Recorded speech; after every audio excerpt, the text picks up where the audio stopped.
सर्व शेतकरी बांधवांना नमस्कार. माझं नाव लक्ष्मण शिंदे. आपण आज हिवाळ्यात भेंडी पिकाचे व्यवस्थापन याविषयी थोडी माहिती घेऊया. हिवाळ्यामध्ये थंडी जास्त असते, त्याच्यामुळे बहुतेक शेतकरी बांधव भेंडी लावत नाहीत, परंतु जे शेतकरी बांधव भेंडी लावतात त्यांचे चांगले पैसे होतात. म्हणून आपण बिनधास्त भेंडी लावावी.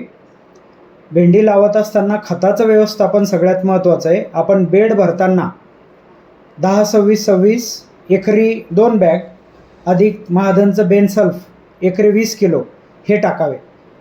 बेनसल्फ याच्यासाठी की ते दुय्यम अन्नद्रव्य आहे, बुरशीनाशक आहे आणि त्याच्यामुळे हिवाळ्यामध्ये गरमी तयार राहते.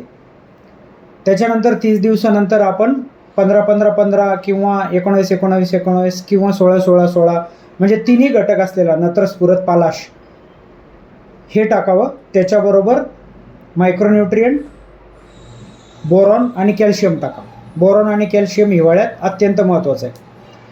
पहिली फवारणी रस शोषक किडीसाठी किफन PI इंडस्ट्रीजचं एक नवीन चांगलं औषध आलेलं आहे, ते फवारावं. अधिक लुना भुरीसाठी नेटिव्हो, बोरॉन आणि कॅल्शियम. पुन्हा दुसरी फवारणी आपण जर मारली तर त्याच्यामध्ये पण उलाला, साप पावडर, बोरॉन आणि कॅल्शियम द्यावं. बोरॉन आणि कॅल्शियम हे हिवाळ्यामध्ये अत्यंत महत्त्वाचं आहे. पहिली ड्रेंचिंग करावी 80% सल्फर अधिक बोरॉन अधिक कॅल्शियम. दुसरी ड्रेंचिंग पण सेम 80% सल्फर अधिक बोरॉन अधिक कॅल्शियम.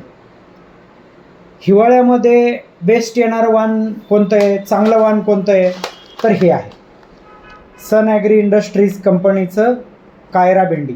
हे सध्या भारतात नंबर 1 भेंडी आहे.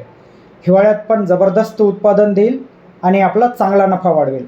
आणि अधिक माहितीसाठी आपण कधीही 8551811349 या फोनवर फोन करावा, आपल्याला माहिती दिल्या जाईल. म्हणून हिवाळ्यात बिनधास्त आपण भेंडी लावा, कायरा भेंडी लावा आणि जास्तीत जास्त उत्पादन घ्या. नमस्कार.